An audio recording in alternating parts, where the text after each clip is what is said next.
La dictature de la peur, vous pouvez retrouver ce reportage sur notre site internet. Seveh Aydin, bonsoir. Vous êtes avocate, vous êtes franco-syrienne, vous êtes spécialiste en droits de l'homme.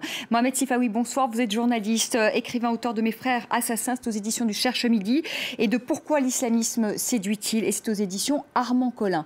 Ziad Majed, bonsoir. Vous êtes chercheur, politologue, professeur à l'Université américaine de Paris, auteur de Syrie, la révolution orpheline, et c'est aux éditions Actes Sud. Seveh Aydin, je me tourne vers vous parce que vous êtes syrienne, parce que vous voyez aujourd'hui votre pays qui est contrôlé en partie par l'organisation de l'État islamique. Tout d'abord, une réaction à ce reportage quand vous voyez une partie de votre pays du Nord, en plus que vous connaissez bien parce que vous êtes kurde, aujourd'hui sous la coupe de l'organisation de l'État islamique. Ça rappelle les talibans, ça rappelle l'âge de pierre. Tout à fait. Comment vous réagissez, hein? C'est très dur, vraiment, c'est très dur, et c'est très dur pour tous les Syriens, c'est très dur pour tous les gens qui habitent à Raqqa, mais c'est tout particulièrement très dur pour les femmes, parce que ce sont elles les premières victimes de ces régimes, de ces bandes barbares. Et ce qui m'a frappé dans ce reportage, c'est lorsqu'on disait que Al-Raqqa, c'est la ville la plus sûre en Syrie. Vous imaginez un régime qui prétend être en guerre contre les terroristes islamistes et qui passe son temps à bombarder les villes de Homs, de Hama, avec au moins 200 000 morts en Syrie, Al-Raqqa, là où sont installés Daesh, soi-disant ceux qui sont les bandes armées terroristes le plus opposants au régime, n'ont jamais été bombardés ni dérangés par ce régime. Et ça, je trouve cela hallucinant, mais hallucinant. Nous, on est dedans, on sait comment ça se passe, mais pour l'opinion publique, pour l'opinion mondiale, constater qu'aujourd'hui, Al-Raqqa, depuis 4 ans, Bachar al-Assad qui prétend combattre les terroristes, les a laissés pendant 4 ans tellement tranquille, et c'est la ville la plus sûre et la plus tranquille de la Syrie, alors que dans les autres régions, là où il y avait l'opposition syrienne modérée, là où il y avait, je ne parle même pas des laïcs, mais des vrais démocrates syriens, ils étaient tous les jours bombardés et assassinés sans que personne ne bouge. Et Raqqa, personne ne bouge.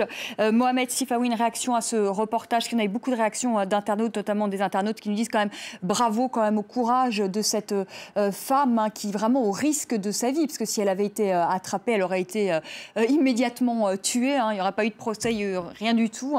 Elle aurait été sans doute lapidée ou décapitée parce que ce sont les méthodes de ces hommes-là. Je pense en effet que la première chose à dire, c'est rendre hommage à cette femme très courageuse qui a eu cette idée extraordinaire de faire sortir au monde entier une réalité que les non-initiés ne connaissent pas.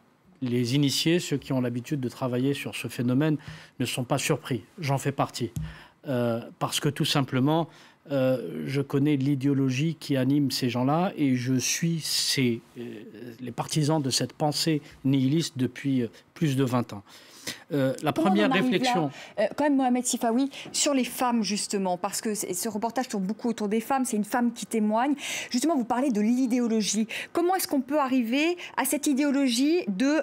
Et on a entendu dans le reportage ce djihadiste dire Dieu n'aime que les femmes couvertes. Comment est-ce qu'on en arrive là? Qu'est-ce qui se passe pour en arriver là? Il y a un processus, je dirais plutôt un glissement, qui se fait dans l'esprit d'un certain nombre de musulmans depuis plusieurs années, qui écoutent un certain nombre d'idéologues, d'endoctrineurs, permettez-moi l'expression, et qui en réalité les sortent de la partie spirituelle de la religion pour les faire rentrer dans quelque chose de sectaire. On est vraiment là, dans une ville qui est tenue par une secte qui est elle-même tenue par un gourou qui a un nom aujourd'hui, qui s'appelle Al-Baghdadi.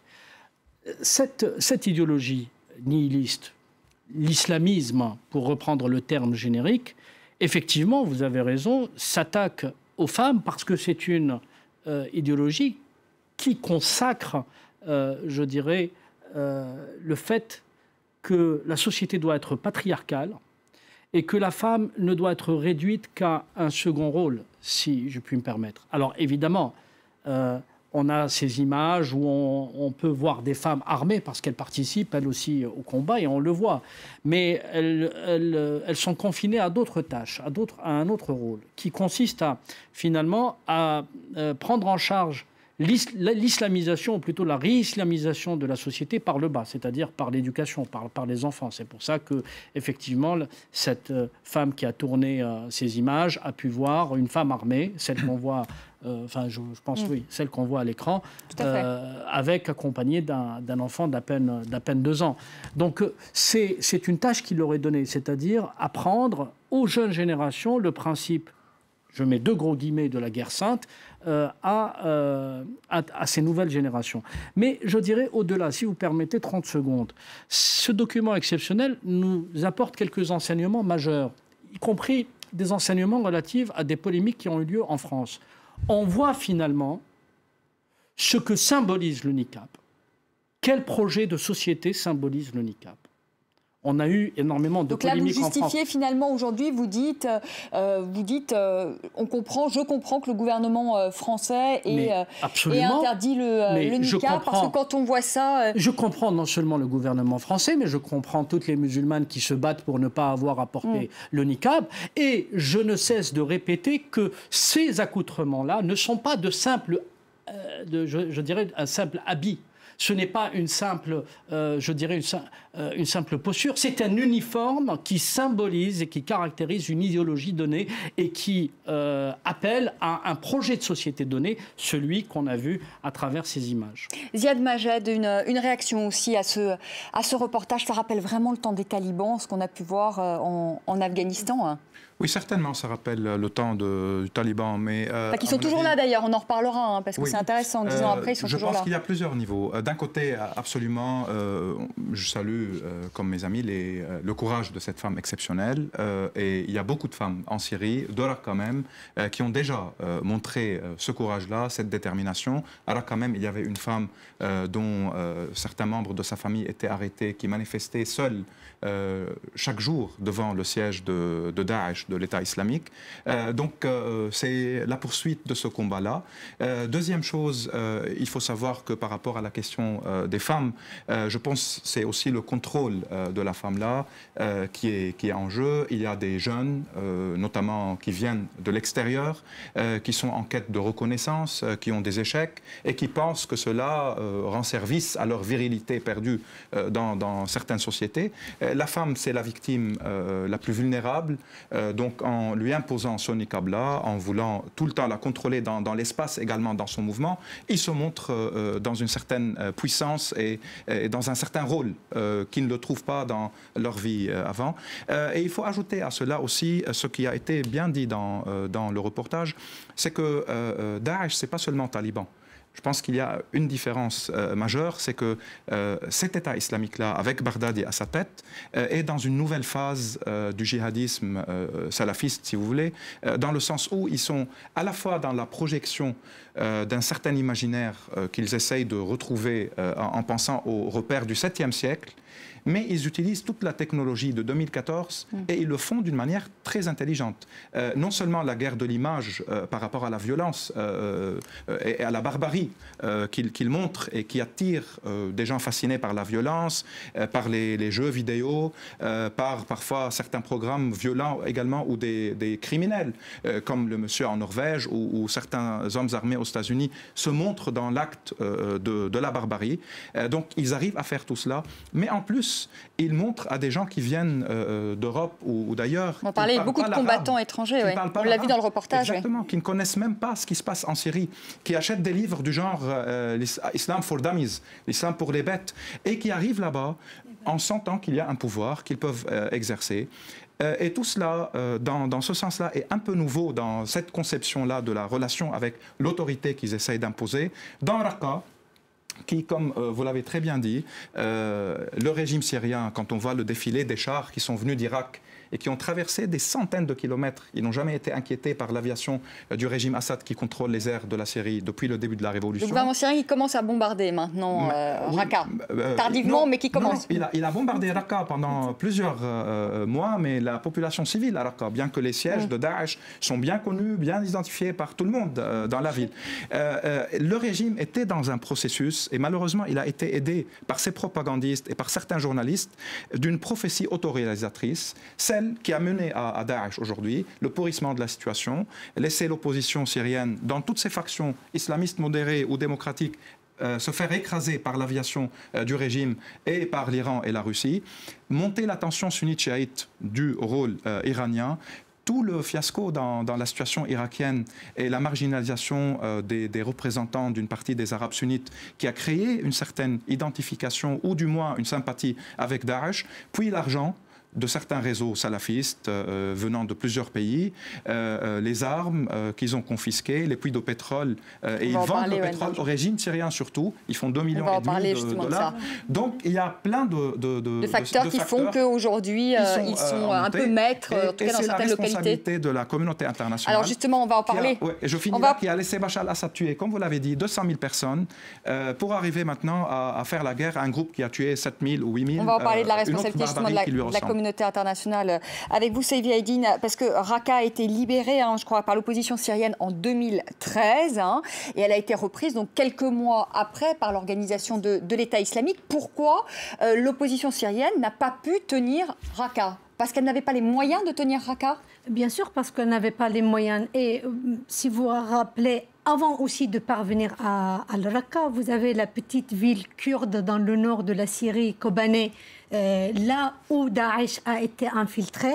Kobané, il faut le dire, elle est sous la domination de parti PYD, qu'on dit voilà, le parti kurde, qu'on dit que la branche syrienne du PKK. Et dans cette ville, on a constitué des unités de défense populaire constituées des femmes et des hommes, des unités modernes, laïques. Les femmes combattent mais sont complètement pas voilées, émancipées. Et c'est elles qui ont choisi donc. On les voit en tenue d'ailleurs de treillis, enfin vraiment des vraies combattantes. Il y a des chrétiennes, il y a des arabes, il y a des athées, il y a des musulmans, il y a de toutes bornes et de toutes les sociétés, les composantes de la société syrienne qui participent.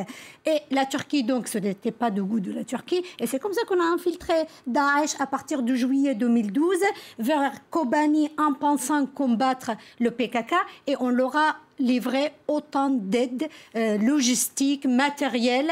Et petit à petit, ce Daesh s'est infiltré d'abord comme étant des groupes de côté de l'opposition syrienne, et petit à petit, ils se sont donc introduits vers Al-Raqqa, combattu l'armée libre syrienne, l'opposition modérée, et ils se sont qui n'a pas eu les moyens de se défendre. Pendant tout ce temps, l'opposition syrienne criait en disant mais livrez-nous au moins des armes pour qu'on puisse résister au régime syrien et par la suite à Daesh.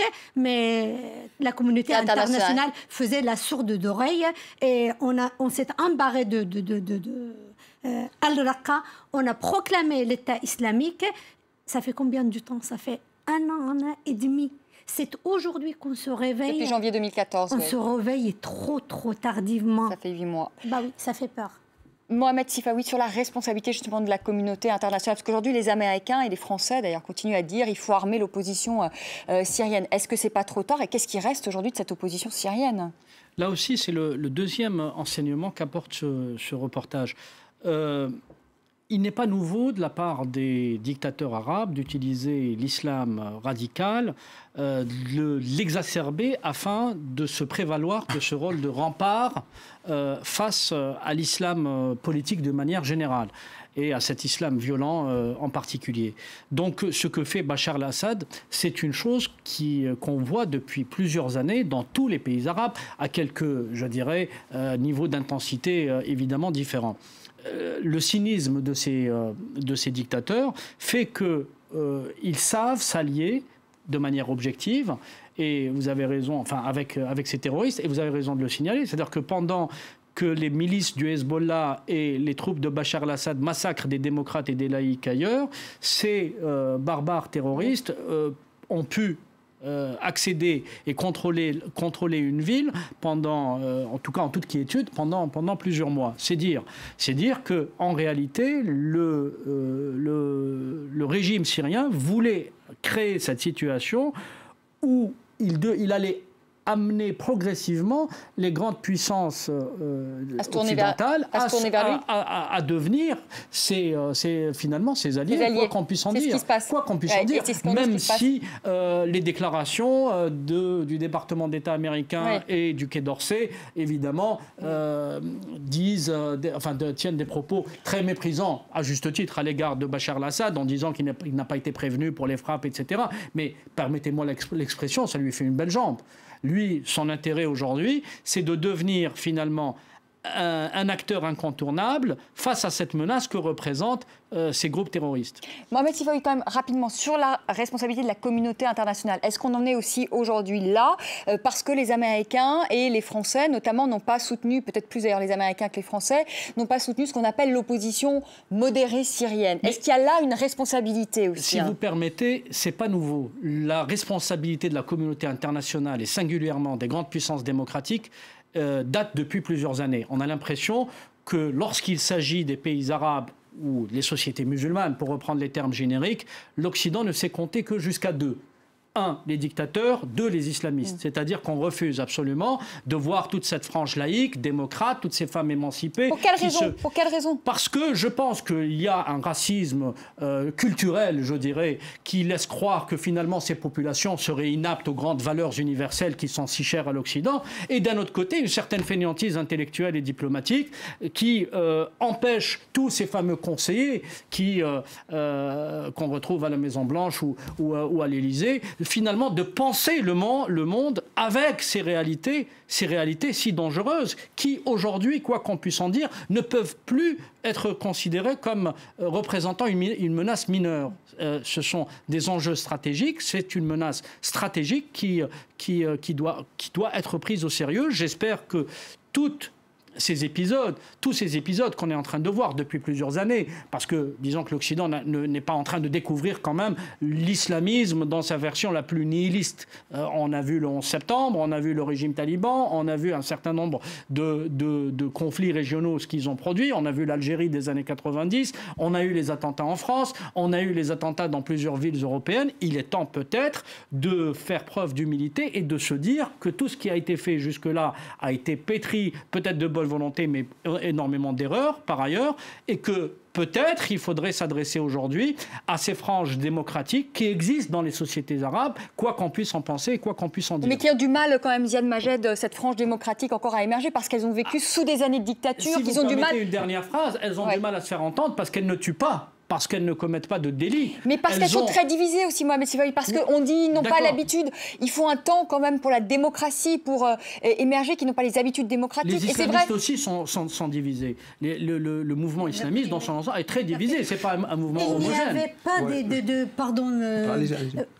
Quand on parle de ça, moi je vois autre facette aussi de cette histoire. Effectivement, on dit les islamistes ou les dictatures. Pourquoi? Et on les encourage d'une manière ou d'une autre. Dans les pays de Golfe, ce sont les islamistes et ce sont les premiers alliés des Occidents et des Américains. Je m'excuse. Ce qu'on voudrait pas d'une opposition laïque modérée sur la tête de ces pays, des gens qui peuvent à la longue terme se gouverner d'une manière indépendante et de ne pas être ici à la merci de ces puissances occidentales pour servir leurs intérêts. Et parce qu'ils vont avoir leur indépendance et leur recul. Donc on n'a pas intérêt à laisser émerger des forces laïques démocratiques dans ce pays de crainte de perdre les intérêts et les assises dans ces Vous êtes d'accord avec ça, Ziad Majed, c'est-à-dire qu'il n'y a pas une volonté justement de faire émerger ces puissances laïques et démocratiques parce que d'un côté, les pays arabes, certaines dictatures sont nos alliés et que c'est dérangeant pour eux et puis d'autre part, on a des intérêts économiques quand même dans cette région et que finalement c'est dérangeant pour nous aussi? Non, moi je pense qu'il y a en Occident, dans disons les milieux qui décident surtout une une vision très culturaliste du monde arabe, de nos sociétés. Et il y a une volonté de maintenir surtout des chemins faciles à comprendre et à suivre. Donc catégoriser les gens à partir de leur appartenance religieuse, les identités primordiales, considérer qu'il n'y a pas des luttes pour la liberté, la justice sociale, la démocratie, l'émancipation, considérer que dans nos sociétés aussi, les gens sont télécommandés.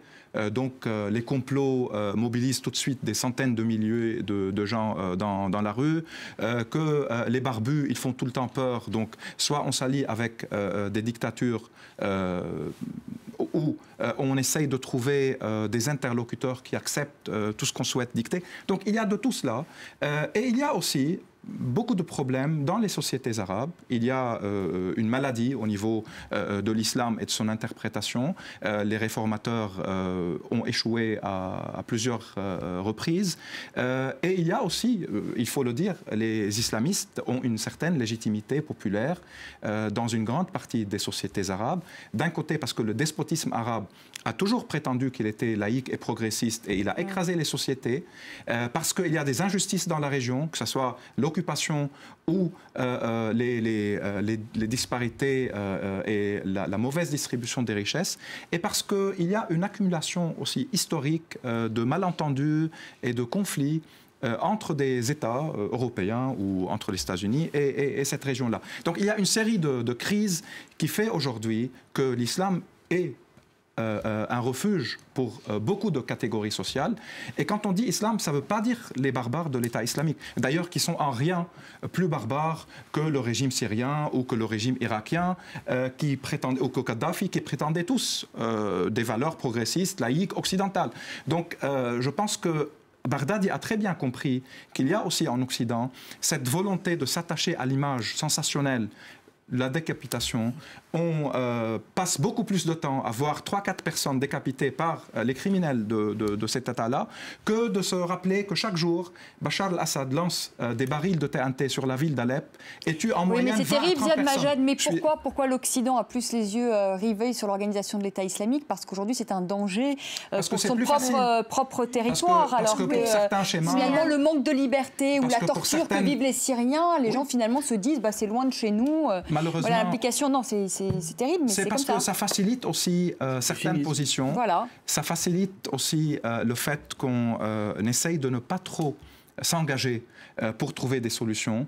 Vous vous rappelez, il y a 1 an et 1 mois déjà, le régime syrien a tué en une nuit 1400 personnes en utilisant l'arme chimique. Et voilà, il y a eu un deal, il devait rendre l'arme chimique. Et il s'en est sorti comme ça. Donc il y a pas mal de questions à se poser aussi par rapport à comment on est en train de trouver ou d'imposer un schéma politique dans la région qui est plus facile à comprendre des laïcs, des islamistes. Tous les islamistes, on les met dans le même sac, ce qui n'est pas du tout vrai. Les djihadistes sont des gens qui ne sont pas concernés par les causes nationales, ni par la territorialité, ni par la temporalité. Ce qui est nouveau aujourd'hui, c'est qu'ils ont contrôlé un grand espace allant de l'Irak à la Syrie, et ils ont commencé en Irak bien avant qu'ils commencent à exercer leur pouvoir en Syrie. Le fief. Le fief. Et Raqqa n'est pas leur capitale, c'est Mossoul qui est la capitale, mais ils ont pu à Raqqa imposer leur hégémonie. Et il faut le rappeler aussi, en éliminant eux-mêmes des démocrates syriens de l'opposition, en kidnappant, aujourd'hui on est le 29 septembre, cela fait 14 mois que Père Paolo Dallaglio, qui était présent là-bas, qui est un grand soutien de la révolution syrienne, a été enlevé par eux. Il y a chez eux des centaines d'activistes syriens de la première heure des opposants au régime syrien qui sont dans leur géole.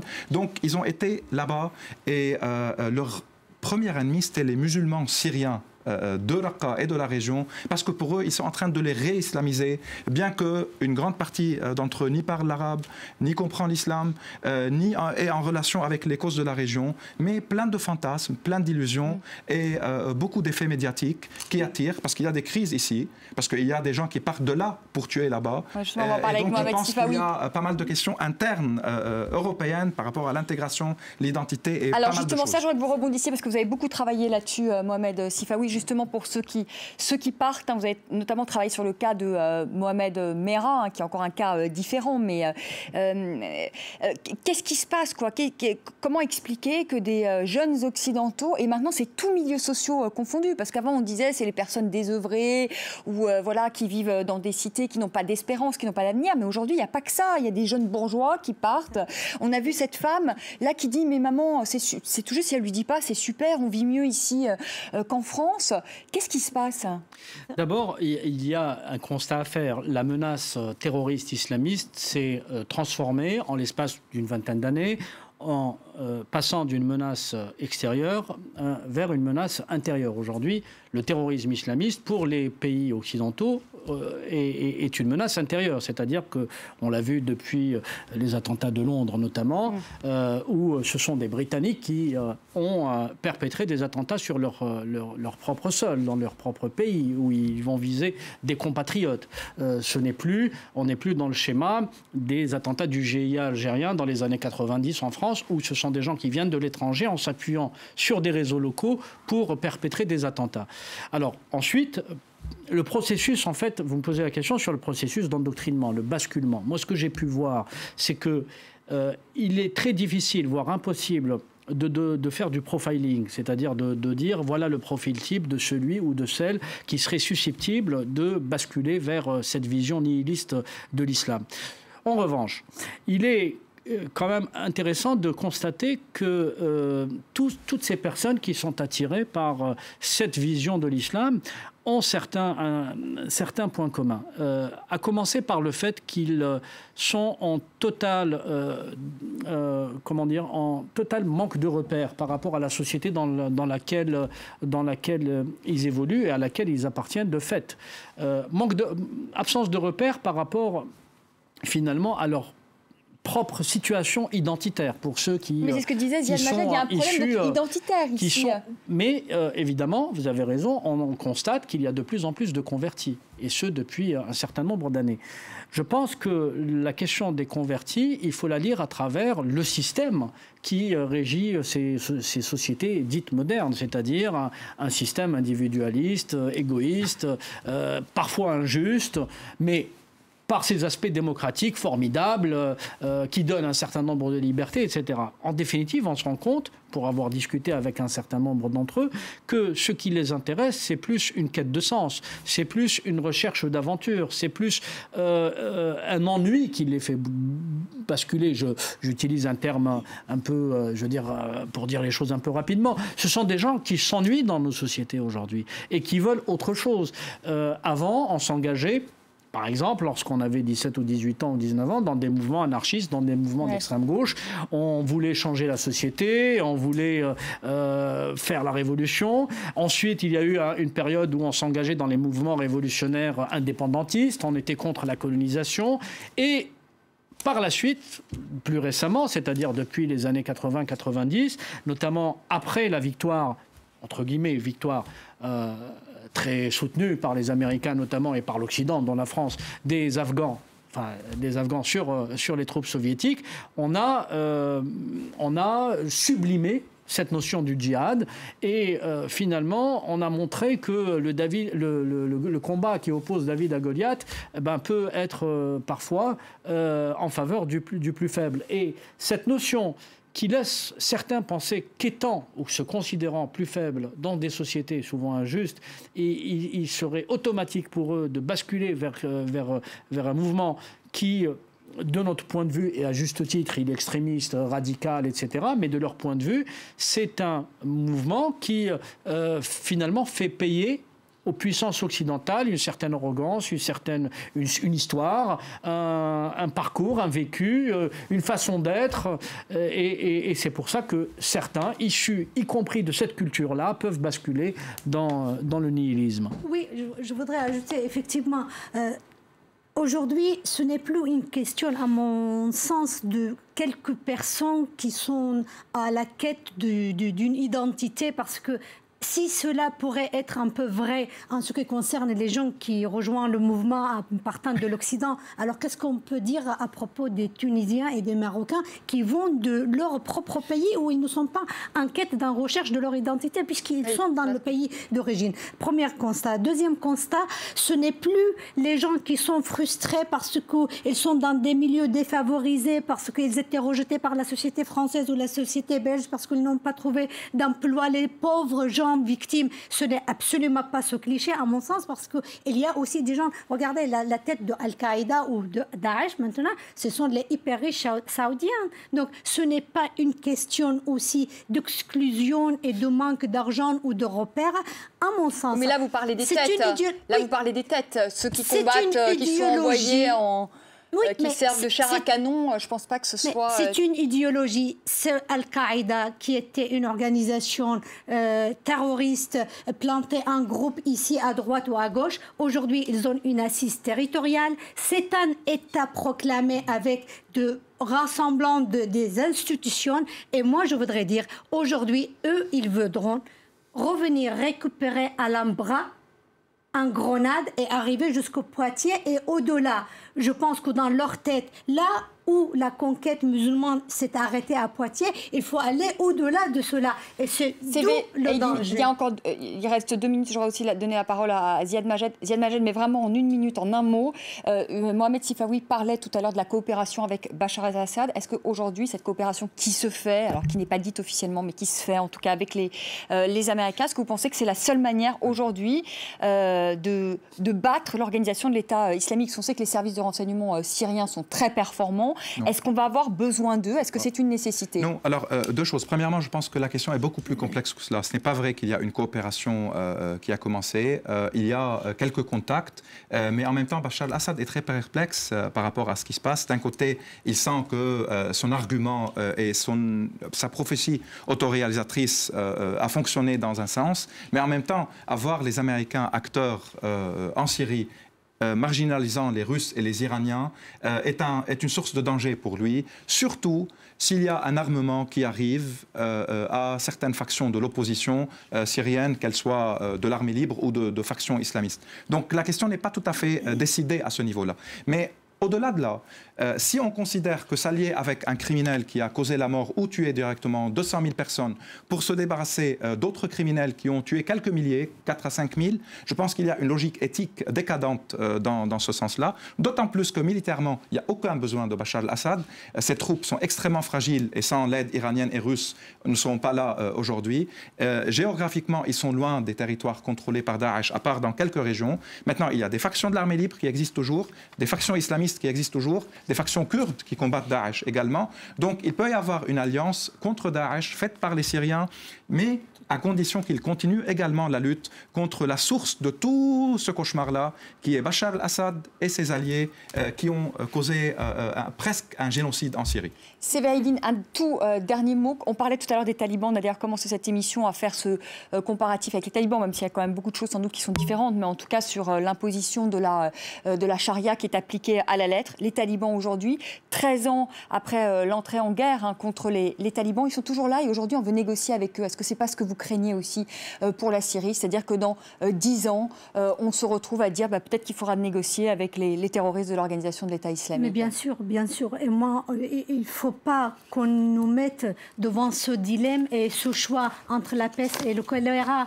On ne va pas choisir ni Bachar, ni Daesh, ni l'un ni l'autre. Nous avons notre voix et 80% du peuple syrien, il est ni de ce côté, ni... On est mis en dernier plan, on est en arrière-plan et tout se déroule et nous, on est comme si on n'était pas concerné par ce qui se passait. Et dernier mot, je voudrais dire vraiment, je tiens absolument. Aujourd'hui, cette petite ville, Kobané, qui était toujours le symbole d'une force laïque extraordinaire, est tellement menacée. Oui, ils sont à 5 km, je crois. Voilà. Et moi, je fais un appel l'organisation de l'État islamique à 5 km de Kobané. Et je fais un appel d'ici à la France, à M.